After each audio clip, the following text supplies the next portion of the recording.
kamu juga harus bersaksi.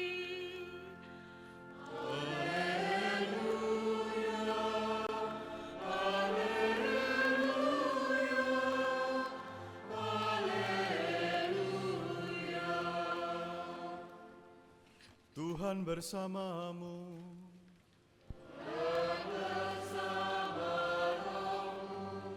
Inilah Injil suci menurut Matius.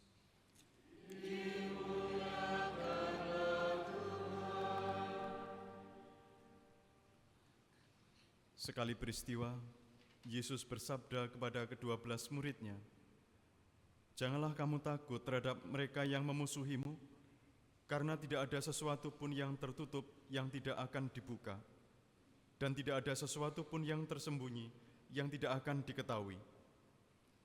Apa yang aku katakan kepadamu dalam gelap, katakanlah itu di dalam terang.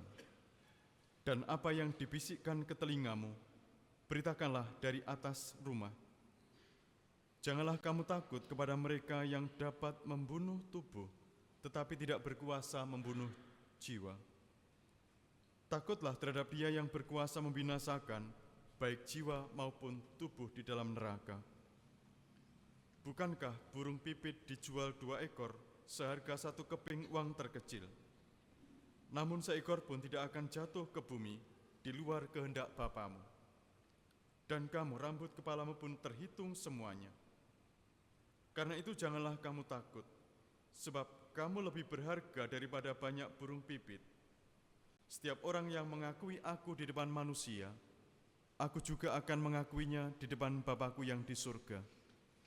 Tetapi siapa saja yang menyangkal aku di depan manusia, aku juga akan menyangkalnya di depan Bapa-Ku yang di surga."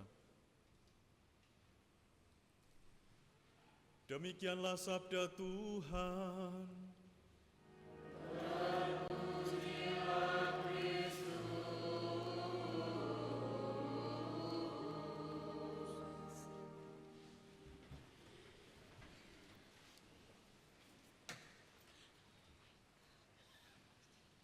Saudara-saudari yang dikasihi Tuhan, coba kita amati kalau ada ikan mati di sungai. Kalau ada ikan mati di sungai, ya apa yang terjadi? Ikan ini akan mengambang, lalu terbawa arus, ikut arus sungai. Dan memang benar hanya ikan mati yang terbawa arus. Sedangkan kalau ikan yang hidup, itu tidak akan terbawa arus. Ikan yang hidup, apalagi itu ikan salmon. Ikan salmon itu dia bisa berenang ratusan kilometer dari muara untuk bisa pergi ke hulu supaya mereka bisa bertelur di sana, supaya tetap bisa melanjutkan hidup.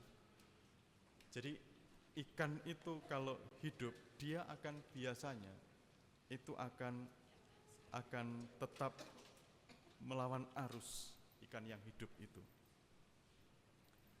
Demikianlah orang yang iman teguh itu biasanya dia tidak akan terbawa oleh arus. Dia punya prinsip, dia punya pendirian, dan itu yang dia jadikan pedoman untuk melangkah. Saudara-saudari yang dikasihi Tuhan, Nabi Yeremia seorang yang baik, seorang yang diutus Tuhan, tetapi tugasnya cukup berat. Tugasnya berat karena dia mesti mengingatkan bangsanya sendiri untuk bertobat, mengingatkan bangsanya sendiri untuk berbalik dari jalan yang keliru. Dan rupanya ini tidak ditanggapi dengan baik. Nabi Yeremia diburu saudara-saudaranya sendiri. Tadi disebutkan dalam bacaan itu, sahabat karibku mengintai aku. Bahkan sahabat karib itu kan orang yang paling dekat ya. Tapi ini digambarkan oleh, jadi Yeremia ini sebenarnya sedang curhat ini. Dia ini loh, bahkan orang yang paling dekat denganku pun itu memusuhi aku. Yeremia berusaha menjadi orang yang benar, dan karena itu dia seringkali sepanjang hidupnya itu harus seperti berjalan sendirian, seperti berdiri sendirian. Ya memang lebih mudah, ikut arus itu lebih mudah, tapi Yeremia tidak. Dia tidak ikut arus, walaupun dia harus sendirian. Tuhan Yesus di dalam bacaan Injil mengingatkan juga para murid tentang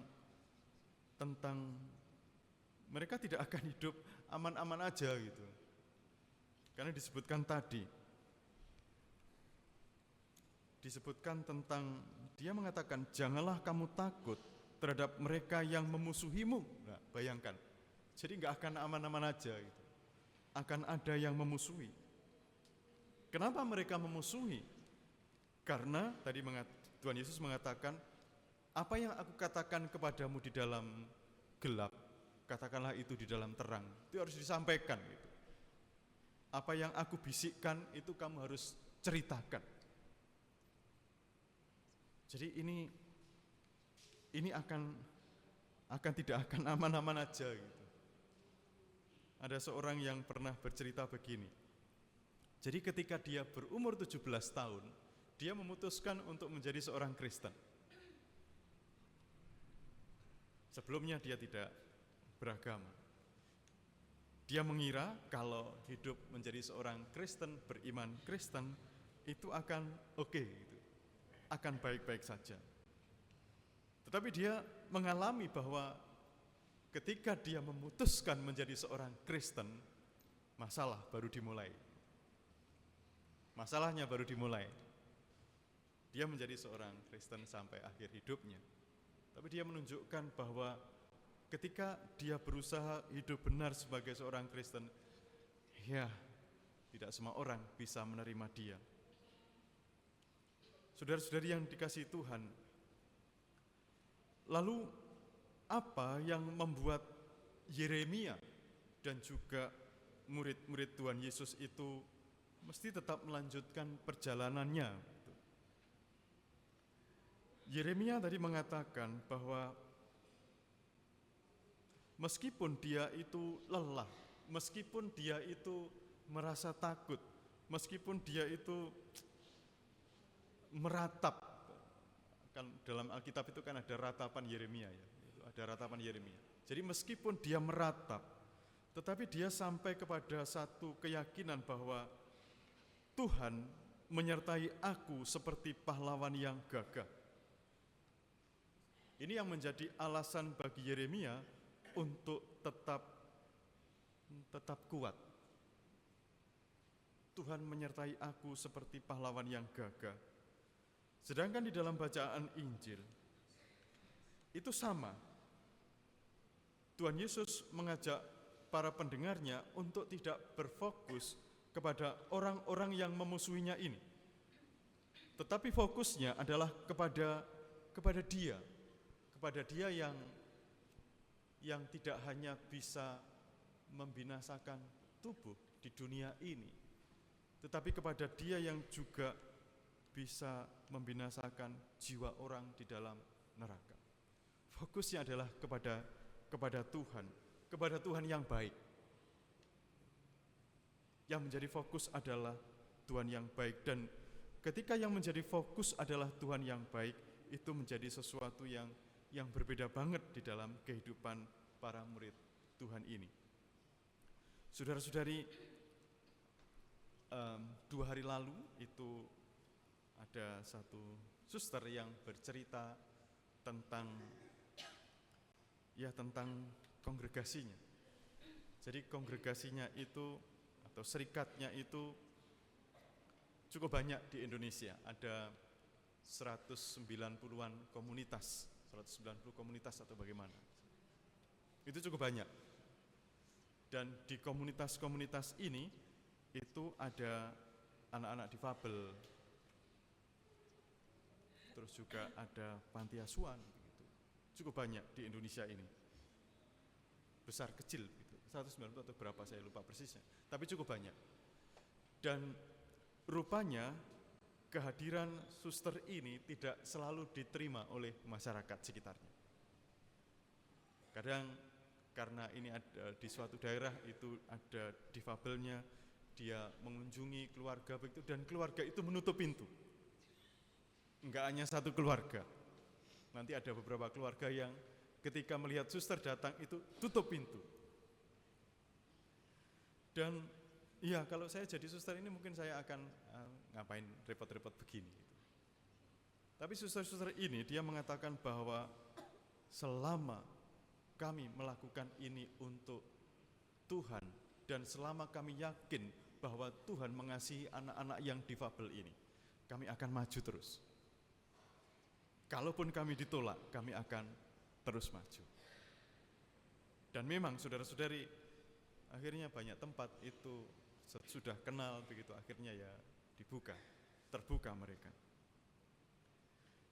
Ini adalah orang-orang yang walaupun ibaratnya itu ada arus deras yang melawannya, menentangnya, tetapi selama mereka melakukan itu untuk Tuhan, mereka akan jalan terus. Akan jalan terus. Jadi Bapak Ibu Saudara-saudari, kalau ada niat-niat yang baik begitu, lakukan saja. Jalan terus. Ibaratnya itu, kalau Bapak Ibu Saudara-saudari misalnya suka nyanyi, di rumah suka nyanyi, dan ketika tampil di depan umum itu kan kadang-kadang nggak berani nyanyi gitu. Tapi tetap nyanyilah gitu. Ibaratnya begitu, tetap nyanyilah. Karena apa? Karena kalau Anda tidak nyanyi, maka orang lain tidak akan tahu betapa indahnya suara Anda. Tetap nyanyilah. Tetap berkata-katalah. Karena kalau Anda berkata-kata, siapa tahu ada seseorang yang dikuatkan. Kalaupun itu rasanya aneh gitu. Kalaupun itu rasanya tidak nyaman harus berkata-kata. Tapi berkata-katalah. Siapa tahu nanti ada seseorang yang diluruskan kembali hidupnya. Tetap berkata-kata. Apa yang dialami oleh Yeremia, apa yang ditegaskan oleh Tuhan Yesus ini mengingatkan saya kepada pengalaman sebenarnya Daud dan Goliat. Kita tahu Daud hanyalah seorang gembala kambing dan domba. Dia tidak punya kemampuan apa-apa, dia masih muda. Dia masih muda. Dan yang dia hadapi adalah seorang Goliat, seorang panglima perang, seorang raksasa, seorang yang berpengalaman. Apa yang dikatakan oleh Daud kepada Goliat? Engkau mendatangi aku dengan pedang, tombak, dan lembing. Tetapi aku mendatangi engkau dalam nama Tuhan semesta alam. Dalam nama Tuhan semesta alam. Saudara-saudari, mungkin di dalam kehidupan kita ada hal-hal yang membuat kita takut. Ya, kita semuanya punya hal yang menakutkan kita. Mungkin ketakutan saya berbeda dengan ketakutannya Bapak Ibu Saudara-saudari. Punya ketakutan yang berbeda. Ada yang takut tentang hari esok. Ada yang takut tentang anaknya sakit. Ada yang takut tentang kesehatannya sendiri. Ada yang takut tentang masalah ekonomi mungkin. Akan takut masa depan. Tetapi pengalaman-pengalaman ini, pengalaman Daud, pengalaman Yeremia, pengalaman murid-murid Tuhan Yesus, juga pengalaman Mazmur tadi kamu. Coba dilihat di Mazmur tadi, itu sama, cerita sama. Pengalaman-pengalaman mereka mungkin punya hal-hal yang menakutkan, tetapi Daud tidak berfokus kepada Goliat yang menakutkannya, tetapi kepada Tuhan yang telah menolong dia berkali-kali. kepada Tuhan yang telah membebaskannya dari serigala, yang membebaskannya dari singa. Itu yang menjadi fokus adalah Tuhan. Dan kita sama. Apapun yang mungkin masih akan datang dan menakutkan kita coba memusatkan perhatian kepada Tuhan yang baik. Karena seperti yang sering Bapak Ibu, saudara-saudari dengar, orang yang bisa berlutut di hadapan Tuhan, itu adalah orang yang bisa berdiri di hadapan siapapun. Di hadapan Tuhan kita bisa berdiri di hadapan siapapun. Semoga Tuhan memberkati kita semuanya.